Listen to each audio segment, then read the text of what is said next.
सभी साथियों को नमस्कार। संस्कृतानुराग प्रस्तुत करते हैं लोकसभा अथवा विधानसभा निर्वाचन में प्रयुक्त होने वाला मतदाता पर्ची, वोटर्स स्लिप्स। साथियों, आज के इस वीडियो में मैं यह चर्चा करने वाला हूं कि लोकसभा अथवा विधानसभा में P2 अर्थात पोलिंग ऑफिसर 2 जो मतदाता पर्ची निर्गत करते हैं, उन पर्चियों के बारे में कि उन पर्चियों को निर्गत कैसे किया जाता है, उसमें क्या भरा जाना है। देखिए, आपको यह पर्ची एक बुकलेट के रूप में प्राप्त होगा। इसके ऊपर देखिए लिखा हुआ है लोकसभा आम चुनाव 2024 विधिक पुस्तिका 3 मतदाता पर्ची श्वेत पुस्तिका। तो ये मतदाता पर्ची का बुकलेट है। इसके ऊपर में सबसे पहले यहाँ संसदीय निर्वाचन क्षेत्र के अंतर्गत, तो संसदीय निर्वाचन क्षेत्र यहाँ भर देंगे। गोड्डा यहाँ मैं लिखा हूँ, आप गोड्डा लिख सकते हैं यदि गोड्डा के अंतर्गत है। दुमका संसदीय निर्वाचन क्षेत्र है तो यहाँ दुमका लिखेंगे अथवा अन्य। दूसरा कॉलम है विधानसभा निर्वाचन क्षेत्र। तो विधानसभा यहाँ हम लोग चर्चा करने जा रहे हैं देवघर विधानसभा की। तो देवघर विधानसभा की क्रम संख्या है 15, तो 15 देवघर। उसी प्रकार यदि मधुपुर रहेगा तो 13 मधुपुर, सारठ रहेगा तो 14 सारठ अथवा अन्य। इसे आप भर लेंगे। अब देखिए मतदाता पर्ची। मतदाता पर्ची भी पुनः मैं एक बार यहाँ दोहरा देना चाहता हूँ कि मतदाता पर्ची काटने अथवा निर्गत करने का कार्य P2 करते हैं। यह कार्य P2 करते हैं। तो इसके प्रथम कॉलम में वही चीज़ लिखना है, संसदीय निर्वाचन क्षेत्र के अंतर्गत। यहाँ आप गोड्डा अथवा दुमका लिख देंगे या अन्य जो भी संसदीय निर्वाचन क्षेत्र है। दूसरे कॉलम में विधानसभा निर्वाचन क्षेत्र।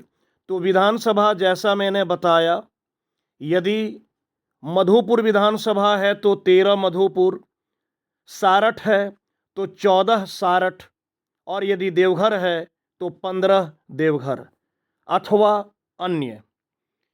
अब है मतदाता रजिस्टर के कॉलम 1 में मतदाता का क्रमांक। तो यहाँ मैं यह स्पष्ट कर देना चाहता हूँ कि मतदाता रजिस्टर जिसे कहते हैं 17A 17 को मतदाता रजिस्टर में कुल 5 कॉलम होता है। उसका पहला कॉलम यहाँ कह रहा है कि मतदाता रजिस्टर के कॉलम 1 में मतदाता का क्रमांक। तो मतदाता रजिस्टर 17A का जो प्रथम कॉलम होता है उसमें सीरियल नंबर लिखा जाता है। सीरियल नंबर से मेरा तात्पर्य है 1 2 3 4 5 6 7 8 9 10 ऐसे करके आपको सीरियली आगे लिखते चला जाना है। मान लीजिए कोई मतदाता आया मतदान करने के लिए और वह उस बूथ का प्रथम मतदाता है, तो जाहिर है कि यदि वह प्रथम मतदाता है तो मतदाता रजिस्टर के कॉलम 1 में मतदाता का क्रमांक लिखाएगा 01, अर्थात वह पहला मतदाता है। तो यहाँ लिख देंगे मतदाता रजिस्टर के कॉलम 1 में मतदाता का क्रमांक 01। अब देखिए मतदाता का क्रमांक जैसा मतदाता सूची में दर्ज है, मतदाता सूची या वोटर लिस्ट, अब जो वो पहला मतदाता आया मतदान करने, उसका नाम मतदाता सूची में या वोटर लिस्ट में किस नंबर पर है, तो वह तो कोई भी हो सकता है। ऐसा नहीं है कि मतदाता सीरियली ही आएंगे, कभी भी कोई भी मतदाता आ सकता है। मान लीजिए कि यह जो पहला मतदाता आया, इसका नाम मतदाता सूची में, वोटर लिस्ट में 101 नंबर पर इसका नाम दर्ज है। तो यहां हम लिखेंगे मतदाता का क्रमांक मतदाता सूची में 101। आइए आगे समझ लेते हैं दूसरी पर्ची में, तो क्लियर हो जाएगा। और नीचे में मतदान पदाधिकारी का हस्ताक्षर, तो हस्ताक्षर कर दिए। ऐसे ही पर्ची आपको प्रत्येक मतदाता को निर्गत करना है।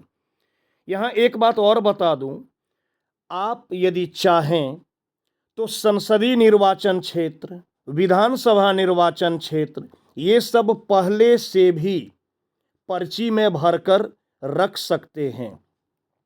यहाँ तक कि आप मतदाता रजिस्टर के कॉलम 1 में मतदाता का क्रमांक, यह भी यदि आप चाहें तो सीरियली भर सकते हैं। और मतदाता का जो सीरियल नंबर होगा मतदाता सूची में, वो जैसा रहेगा वैसा उस समय आप भर के और हस्ताक्षर करके निर्गत करेंगे। देखिए दूसरी पर्ची में यहाँ और स्पष्ट हो जाएगा। देखिए दूसरी पर्ची है और यह दूसरा मतदाता है। तो पहली पर्ची में आपने देखा कि मतदाता का क्रमांक कितना था मतदाता रजिस्टर में, 01। इस दूसरे मतदाता के लिए क्या होगा, जाहिर है कि 02 हो जाएगा। यहां देखिए मतदाता रजिस्टर के कॉलम 1 में मतदाता का क्रमांक 02 हो गया। अब मतदाता का क्रमांक, मान लीजिए मतदाता का क्रमांक वोटर लिस्ट में 55 है। देखिए 55 लिखे, पहले में था 101, दूसरे में लिखे 55। तो कोई जरूरी नहीं है, कोई भी मतदाता कभी भी आ सकता है, उसका क्रमांक कुछ भी हो सकता है। इसमें भी 02 लिखे पहला में, दूसरे में 55, और संसदीय और विधानसभा क्षेत्र का नाम लिख के साइन करके निर्गत कर दिए। तीसरी पर्ची में देखिए यहाँ हो गया मतदाता का सीरियल नंबर 3। यह सीरियल नंबर किस में हो गया, रजिस्टर 17A में। और मतदाता सूची में मतदाता का क्रमांक क्या हुआ, मान लीजिए 83, तो 83। तो इस प्रकार से चौथे में देखिए यहाँ सीरियल नंबर 4 मतदाता रजिस्टर में, और मतदाता सूची में मान लीजिए 27 है, तो 27। ऐसे ही पांचवें में देखिए मतदाता रजिस्टर में मतदाता का क्रमांक 5 और वोटर लिस्ट में 36, और संसदीय और विधानसभा क्षेत्र का नाम लिख के हस्ताक्षर करके देंगे। फिर देखिए छठा मतदाता, सीरियल नंबर हो गया 6 मतदाता रजिस्टर में, और मतदाता सूची में मान लीजिए 45। सातवां मतदाता है तो इसका सीरियल नंबर 7 हो गया मतदाता रजिस्टर में 17A में, और मतदाता सूची में उसका मान लीजिए 34। और संसदीय और विधानसभा निर्वाचन क्षेत्र तो सब पर्ची में आपको लिखना ही है, मैं बता दिया, आप पहले से लिख के रख लेंगे। आठवां मतदाता है तो मतदाता रजिस्टर में उसका क्रम संख्या हो गया 8, और मतदाता सूची में मान लीजिए 121 है, तो 121। इस प्रकार से आप मतदाता को पर्ची निर्गत करेंगे। तो मैं समझता हूं यदि आप इस वीडियो को ध्यान से देख लेंगे, समझ लेंगे अच्छी तरह से, तो आपको मतदाता पर्ची निर्गत करने में किसी भी प्रकार की कोई परेशानी या गलती नहीं होगी। तो आप सबों को बहुत बहुत धन्यवाद और सफलतापूर्वक निर्वाचन संपन्न कराने की अग्रिम शुभकामना।